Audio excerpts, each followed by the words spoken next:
This particular lesson has to do with a concept of what genuine conversion is and how to avoid what I think is one of the major mistakes that we've sort of embraced and we've, in some sense, have encouraged in our evangelistic process. And so this is a challenge to rethink the idea of what genuine conversion is, the idea of how we proclaim the gospel. We can either have a legal religion or we can have a gospel religion. Religion is not the problem. James indicates what is true religion. Taking care of the widows, orphans, okay? There's nothing wrong with that. Religion is not the problem. The spirit behind or the motivation behind our religion becomes the problem. If we only have religion as a structure, that's one thing. But if we have a love relationship with God, which is the foundation of the religion that we pursue, that's another thing.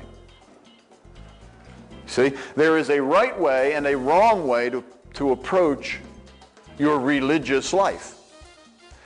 And I think the mistake that is often made is captured when Paul says in Timothy, he says, they have a form of godliness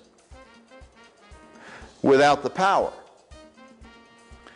You see, you can have a form of religion that is void of God. Or you can have a relationship with God that produces a form of religion. And what we're looking for is both the internal and the external.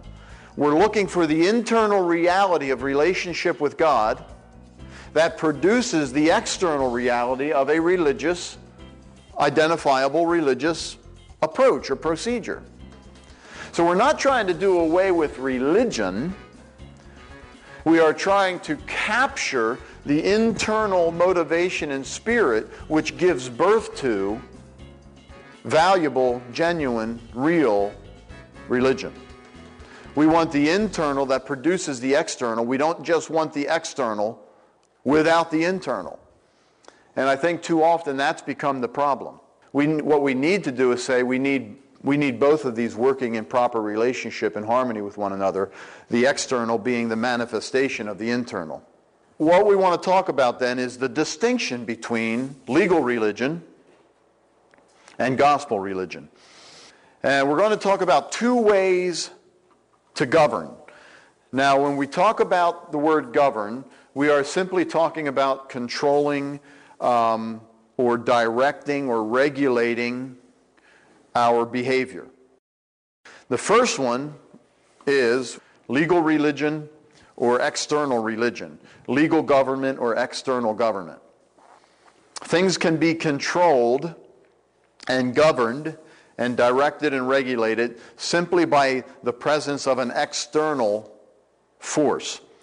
The other way of governing, controlling, regulating, directing would be what we're going to refer to as gospel or internal, and we will associate those two together. So the two would be legal or gospel, or other terms that we might use would be external and internal. So first thing we say is this: legal is legal. That means that when we're talking about this idea of legal government, where it is appropriate, where it is necessary, where it is needed, we better have it. It's not like legal is bad or wrong to be tossed out, ignored, neglected, or overlooked. There is a place where legal government is necessary and appropriate. Legal government consists of reward and punishment. If you are going to regulate somebody's behavior, if you are going to regulate people's conduct, whether individual or corporately, through a form of legal government, then the main thing that you would use is some form of reward or some form of punishment. So legal government consists of reward and punishment. You reward those who do good, if you have a good form of legal government, and you punish those who do bad. Now, again, this is just a basic description of what's involved in a legal form of regulation, a legal form of government. Let's read the two passages of Scripture that are listed there. One is in Romans 13, 2 through 4. The other is in 1 Peter 2, 13 and 14. Therefore, whoever resists authority has opposed the ordinance of God, and they who have opposed receive condemnation upon themselves. For rulers are not a cause of fear for good behavior, but for evil. Do you want to have no fear of authority? Do what is good, and you will have praise from the same. For it is a minister of God to you for good. But if you do what is evil, be afraid, for it does not bear the sword for nothing. For it is a minister of God, an avenger who brings wrath on the one who practices evil. Let's read 1 Peter 2. Submit yourselves for the Lord's sake to every human institution, whether to a king as the one in authority, or to governors as sent by him, for the punishment of evildoers and the praise of those who do right. To have external authoritative forces who are in place in order to punish those who do wrong and reward those who do good is a legitimate structure to have.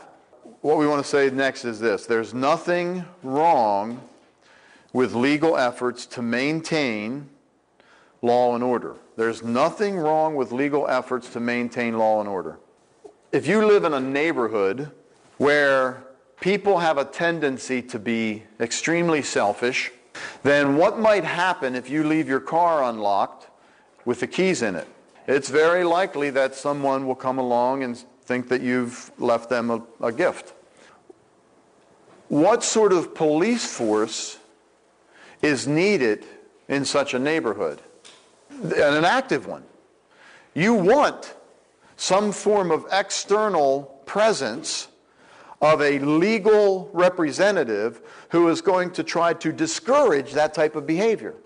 If it's necessary to have that legal presence, it's good to have it. The question is, what can we do to try to decrease the need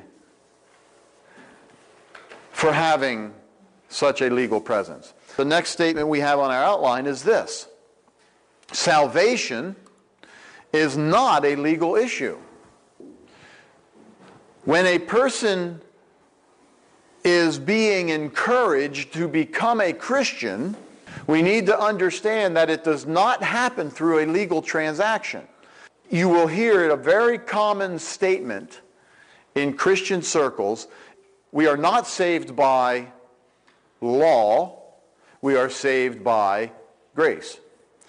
But I want to show you this morning that in our preaching, even though we say that, most of our preaching is actually legal. That most of the efforts we engage in to bring people to salvation is that we encourage them to embrace a legal transaction with God.